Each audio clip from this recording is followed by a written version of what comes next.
Comrade Gilmore, Gilly, former mayor of St. Anne's Day and councillor waiting for the Limehall division. All the candidates who are here from Southeast St. Anne, from Northeast St. Anne, from Northwest St. Anne.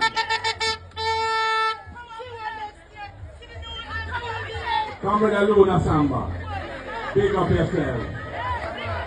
Yeah, my former MP, former ambassador, and the sister, trust me.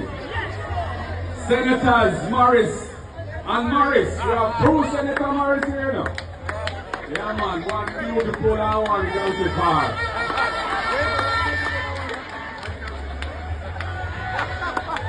And most of all, the comrades of St.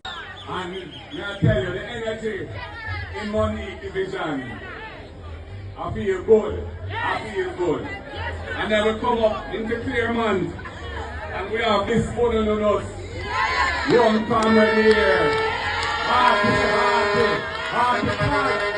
Yeah, man. Come and Canadian. Big up yourself, man. Come and go here, man.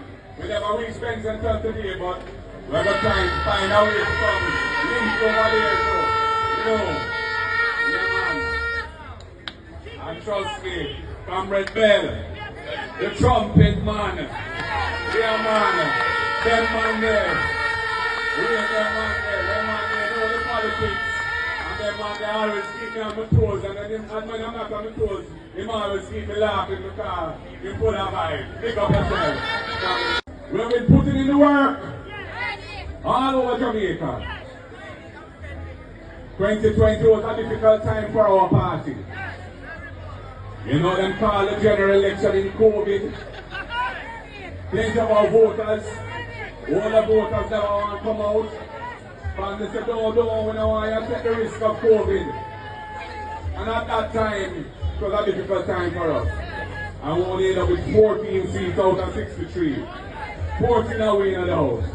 49 of them. And comrades, since then, Dr. Phillips decided to retire. And I put myself forward. And the delegate to the party select me, and I've been steadily at it. Building the unity in the party. Building the love in the party. Building the vibes in the party. So that all of our comrades, some of whom may not have voted in the last, heading in the right direction. Reserves up. Unemployment coming down. Poverty coming down. Investment coming in, and the economy was growing again. And the Labourites picked us narrowly in 2016. And they inherited a thing that was already set for a positive direction. And that is what they took over. But comrades, let me tell you, by 2019, the data shows that under the Labourite watch, poverty had jumped back up from single digit up into the mid-teens. And inequality in the country had gotten worse, significantly worse under the Jamaica Labour Party government. Because their model of development is one where they help themselves and their friends and their cronies, and they don't take off and look after the people of Jamaica education system. And while we deal with the primary and early childhood, we also have to deal with the tertiary too. Because we have to make sure that children from the rural areas, children from the inner city areas, who are born with a golden spoon in their mouth, can get the benefit of a tertiary education and uplift their families, and take their families out of poverty and into progressive prosperity. That is why I have been saying for so long, and I've studied it, and I said, we're going to remove the requirement for any child, any student who is accessing student loan from the Student Loan Bureau to try to find guarantor to guarantee them loan. And I hear the Prime Minister say that them are look at doing that now. Copycat! Them are copycat. Them are real copycat. In the budget debate a year ago, I said we should increase the duty-free allowance. We have to look out the people. Education, housing,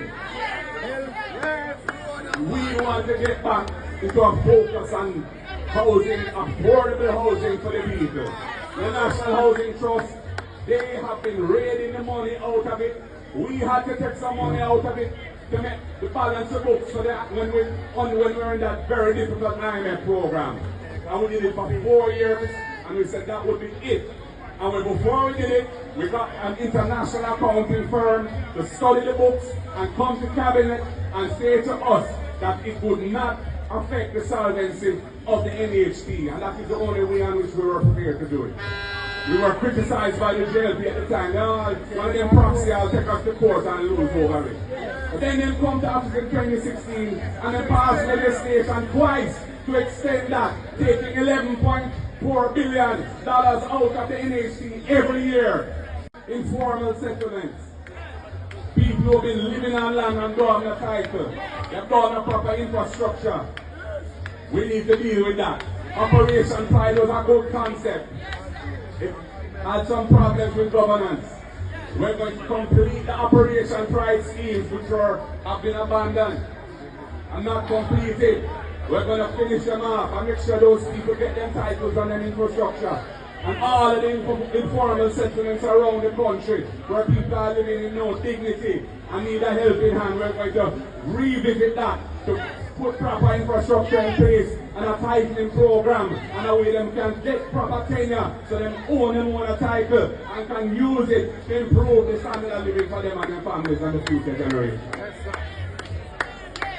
And comrades, agriculture has to be a mainstay of the economy.